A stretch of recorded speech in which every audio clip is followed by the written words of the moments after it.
everyone, welcome back to Sunday Live Show, and thank you so much guys for tuning in. To all my subscribers, thank you so much guys for amazing support. And if you're new, you are welcome. Please don't hesitate to press the subscribe button and notification bell so that you don't miss anything that I'm going to upload next on this channel. Well guys, I'm back again with Mzansi TV stories, and today we're talking about the Wife Showmax. On the previous episode, the Zulu brothers or family had a funeral for their loved one Sambulo, whom the family believe he was killed by the Majola brothers. Hence, they were also killed on the previous episode.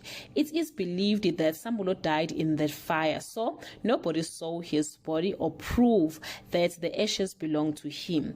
Could he be still alive? Well guys, Mkoki received a strange message while he was sitting with his younger brother, and many people, including myself, are convinced that that message was from Sambulo giving Mkoki his new address. Minage guys, I can't wait for the next episode. Another thing engathi zokwenzeka, iboss kaMahlomo ngathi ngeke ibone next season. Ngokubona kwami ngathi izulelwa amanqe ngenxa yokuzifaka ezindabeni zakwaZulu. Well guys, asikho lapho. This brings us to the end of this video. Just to remind you guys, the Wife Showmax will be taking a production break, so it might come back with many changes, especially to those ababefunde the book behind the story. That's all I have for today. Do leave your comment below guys and share your opinion. Do you think uSambulo usaphila or ushonile? Bye.